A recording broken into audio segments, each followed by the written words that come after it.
right, what's good all day, fam? Monday Night Football's in the books. Let's talk about this Cowboys and Raiders game because I had a very bold prediction. I said the Cowboys are going to win 30-3. They won 33-16. So I was off by like 13 points. So this was definitely a shutout. It was a 17-point domination. So let's break down where I was dead on, where I missed, and what this game tells us about the Cowboys moving forward.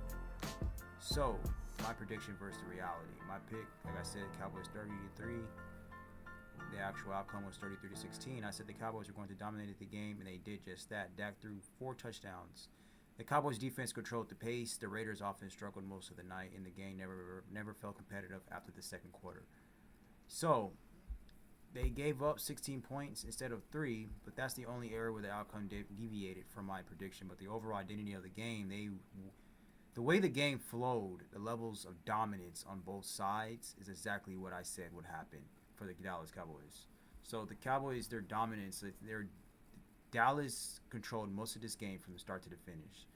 Dak Prescott, he threw for 268 yards, 4 touchdowns. He threw to 4 different wide receivers who caught touchdown passes.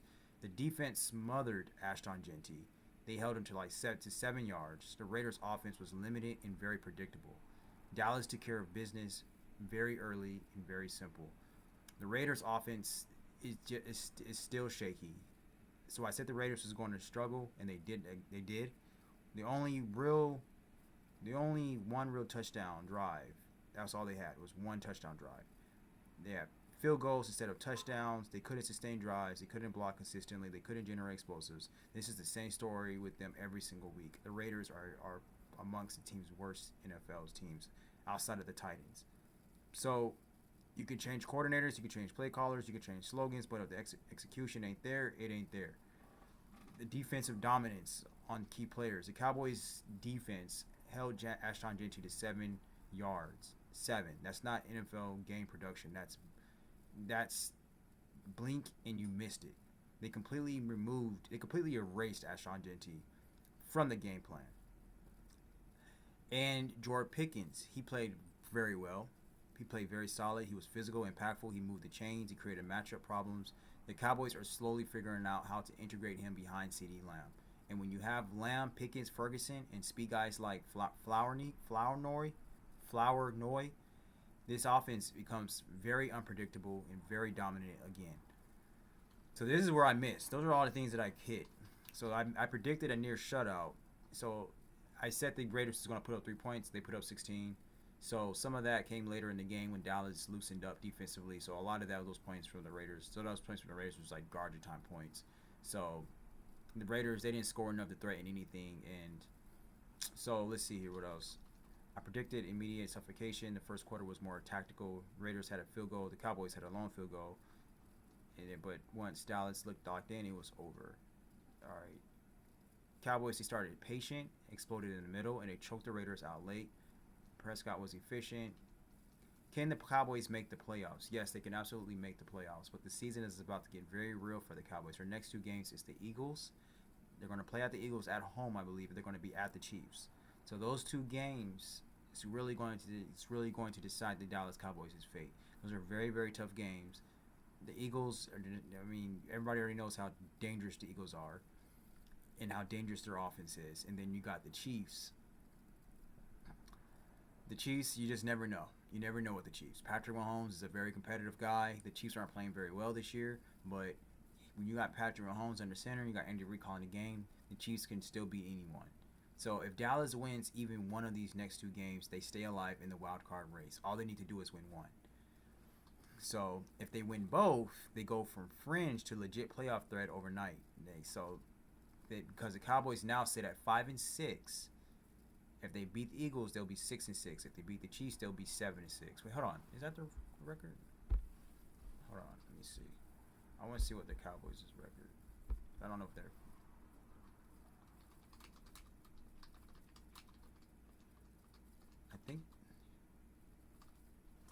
I think they are.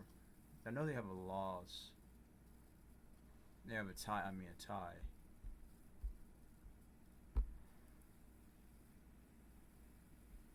They're 4-5-1. They're not five. They're not. Yeah, they're 4-5-1. So yeah. So if they beat the Eagles, they can be 5-5, 5-5-1, and if they beat the Chiefs, they can be 6-5-1. Yeah, 6-5-1. Yeah. So right now, they lost to the Eagles. They beat the Giants. Lost to the Bears. Had a tie with Green Bay. Beat the Jets. Lost to Carolina. Beat the Commanders. Lost to Denver. Lost to Arizona. And then they beat the Raiders. Next they got Philly. They got some pretty tough games. Their last two games are easy, fairly easy for them. But they got the Eagles, the Chiefs, the Lions, Vikings, the Chargers, and then the Commanders, and then the Giants. So they still got a lot of football left. They definitely are very well alive in the playoff picture. So the Cowboys, because they have a functioning offense, they have a quarterback who's finding rhythm, they have two wide receivers who are very dangerous, and they have a defense that can neutralize a run game and that can also get to the passer. So they have a coaching that's finally consistent. They have Brian Schottenheimer. They just need to take one thing, one game at a time. So my final take on this is that my read on this game was pretty much perfect. So the Cowboys would dominate. I knew the Cowboys was going to dominate this game. The Raiders' offense was very limited. The Raiders' entire team was very limited. And yeah, that's pretty much everything that I need to say about this game, really. I mean, it wasn't really much to say. I mean, this game didn't really have anything exciting going on. I mean, I watched a lot of it here and there, but it wasn't really. I mean, I feel like with Ashton Genty, he runs hard. I mean, he's a big guy. He's really big. He's a pretty big, stout running back, but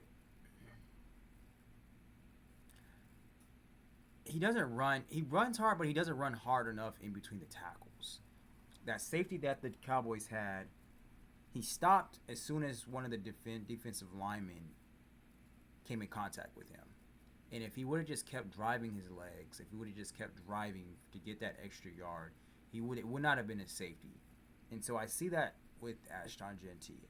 I know he's a rookie. He's a young player, but they were trying to say he was a generational talent coming out of college, coming out of Boise, and he's not. He's not an AP. He's not a. I'm trying to think of some other running backs that were like generational coming out of college. He's not a Barry Sanders. He's going to have to be that special for him to make some noise on a team like the Raiders, and he's not that special. So, I mean, if Marion Hampton was not injured, Marion Hampton would have been the best. Obviously, would have been the best back out of the draft this year. So, Geno Smith is terrible. I don't understand why Geno Smith is still playing. I mean, he's not helping the Raiders at all. He's having terrible passes. I mean, the Raiders probably could make some noise if they had better quarterback play. Now, their defense is terrible, but they could probably have a few games won if they actually had a better quarterback. I honestly don't see Geno Smith starting for the Raiders next year. I don't see Geno Smith starting for any team next year. I'll be surprised if he makes the rest of this year. But you know he's with Pete Carroll, so Pete Carroll's going to be committed and loyal to him. But Geno Smith, he's bad. He's bad, man.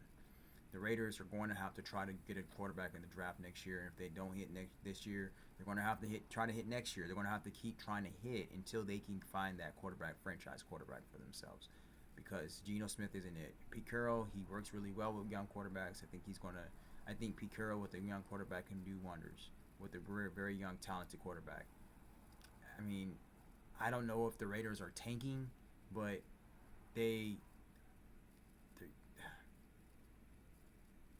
I don't know, man. The Raiders are bad. They're just a bad team. I don't think they're tanking, but I don't see them putting in much effort in these games anymore, to be honest with you. You know, I think it's starting now for the Raiders to start scouting and evaluating players on their team to see who's actually still playing with all their heart, even when their season is gone and they're losing these games. Who's out there still fighting for the name on their back, still competing. Those are the type of guys that you want to stay on your team. The guys who just throwing in a towel, who's checked out, who's giving up because they know that the season's over and they know that they don't have a shot anymore in these games. Those are the guys that you don't want on your team, and you should just go ahead and cut them when the season is over. I know I would if I was a head coach, GM. So, but hey, the Raiders, one day they'll get good. They'll be there. I think Ashton Genty can get better in time. He is a kind of like a physical back, a big back, but he's going to have to learn how to really run between the tackles, and especially under Pete Carroll. Because Pete Carroll, that's one thing Pete Carroll loves to do. He loves physical running, and he loves physical running in between the tackles, and Ashton Genty is going to have to get that. So, yeah, that's all I have for y'all. And let me know what you think. Like, did you watch the game? What did you think about the game? Are you a Raiders fan? Are you a Cowboys fan?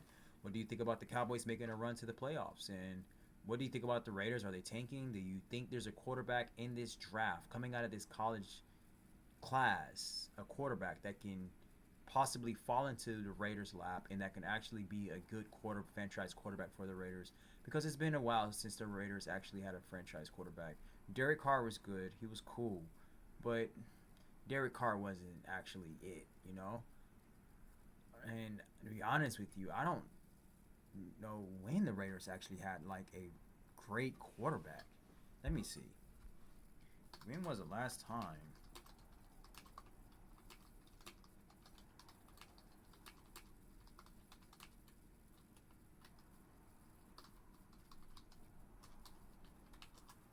Let's see.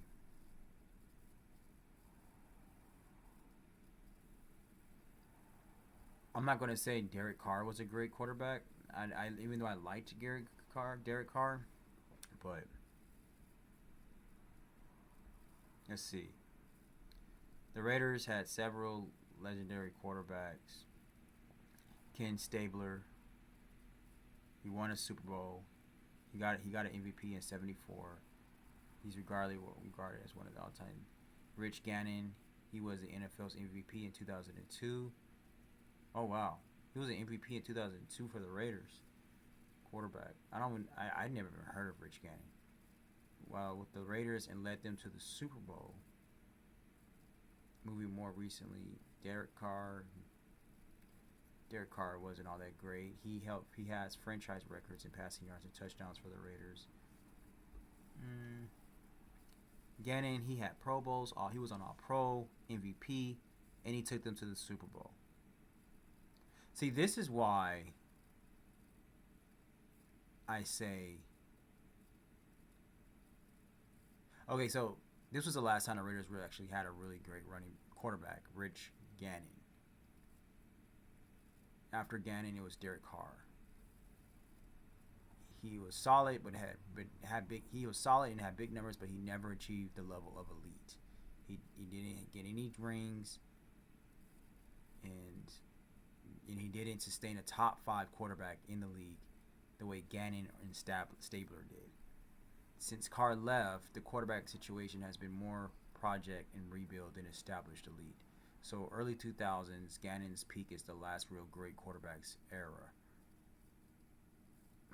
Interesting. So that was nearly 2 decades ago. Yeah, so I mean, but this is the thing I'm saying. When they talk about, some of these players who are all pros, MVP, went to the Super Bowl, and they act like they should be a Hall of Famer or they're great. And who talks about Rich Gannon? Nobody talks about Rich Gannon. When he was an All-Pro, he went to Pro Bowls, he was MVP, and he went to the Super Bowl. And I wonder if he's even a Hall of Famer. Let me see.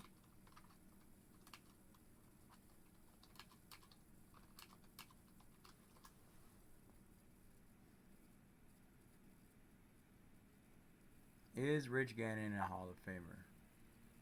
He's not yet inducted into the Pro Football Hall of Fame. yeah. So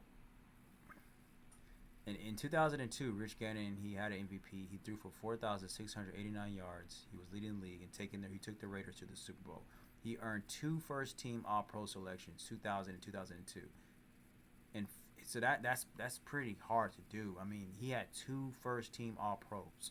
He had four consecutive Pro Bowls, 1999 and 2002. For the Raiders franchise in the modern era, he's arguably their best quarterback run. Fans even voted him their 2000s all-quarter-century team quarterback. So what's possibly holding him back? His peak through strong was relatively short. The high level of sustained run only covers a few seasons. Injuries hampered his last two seasons, which can affect perception in Hall of Fame voting. In the Pro Football Hall of Fame process is extremely selective, and being nominated doesn't guarantee induction. Gannon was among the 2026 nominees. Oh, so he was among the 2026 nominees. So he'll eventually get in.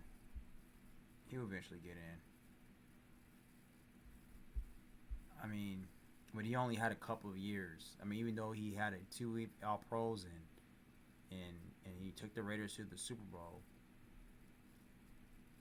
you know. And see, that's what I'm saying. Like, a lot of people praise so much about Josh Allen. They praise so much about Joe Burrow. And Joe Burrow doesn't even have any All Pros. I don't think, does Josh Allen even have any All Pros? Let me see. Does Josh Allen have any All Pros?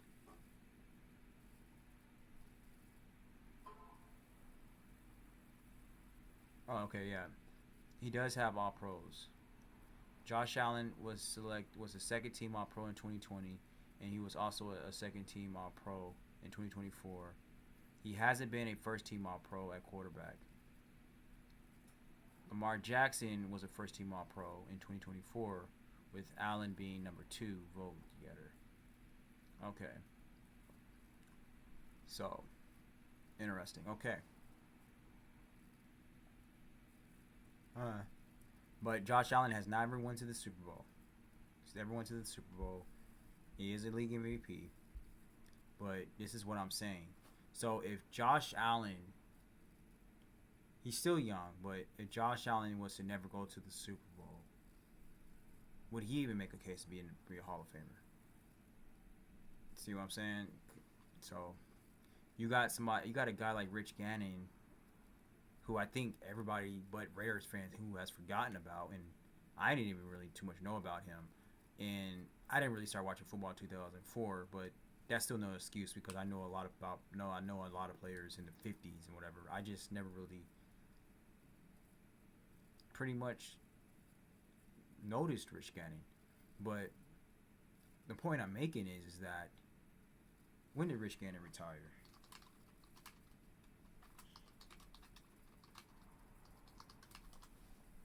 Let's see. When did Rich Gannon retire? He retired in 2005.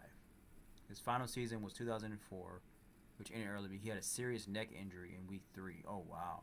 And so he announced his retirement in 2005 after doctors advised him to stop playing due to the risk of permanent damage. So his career was cut short due to a serious neck injury. So I wonder how many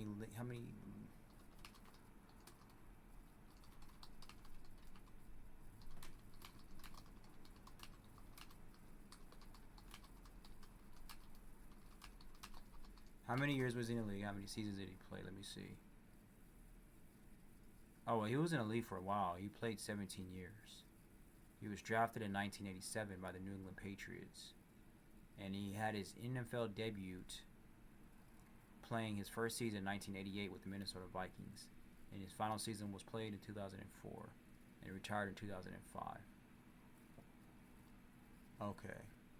He missed one full season in 1993 due to a shoulder injury. So he played a total of 16 seasons.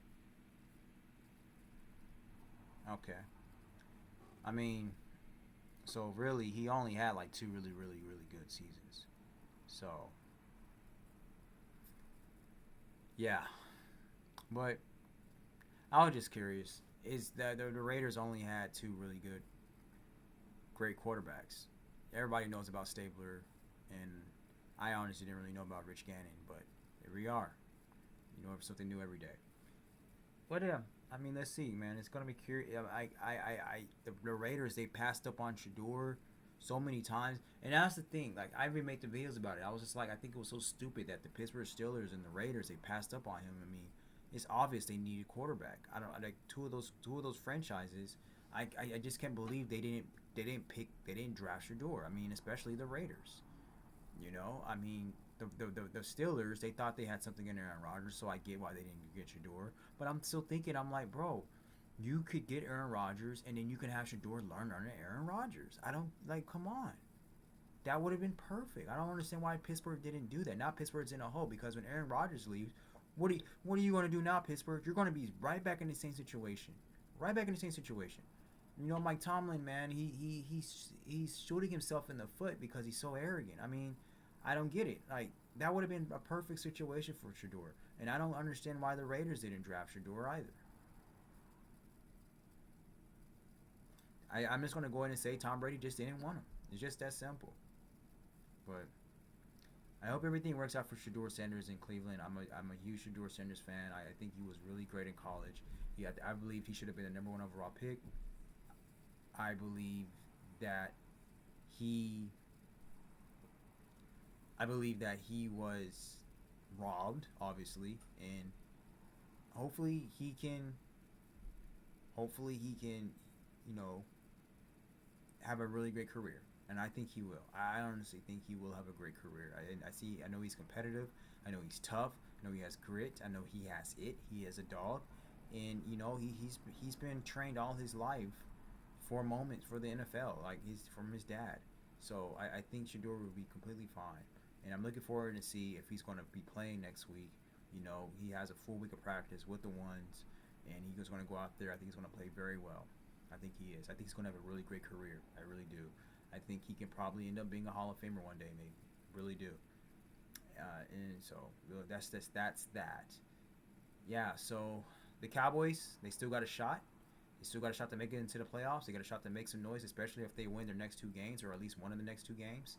And yeah, it'll be better for the Cowboys to beat the Eagles than the Chiefs. But let's see. Let's see what happens. All right. You all let me know what you feel. Let me know what you think. Raiders fans, what you think about Rich Gannon? He should be in the Hall of Fame. Making the case for him to be in the Hall of Fame. What do you think about that? And do you think that there's any quarterbacks coming out of this draft this year that you guys would like for the Raiders to draft? And honestly, this draft is just not as talented as I thought it was going to be. The quarterbacks are not as talented as I thought they was going to be. Nobody's really making any noise in college football, the world this year, and college football has just been very boring this year. I mean, and USC is playing well, and USC is winning games. I'm like, man, like these games, like they're not competitive to me, the college football games. So I hope this isn't the story for college football. I hope this is just one season that this is happening, because I used to watch college football just as much as I would watch the NFL. But over the years, it's just gotten a little worse for me. And that's all I have. And I thank you all so much for watching. We'll be back very soon. All day. Deuces.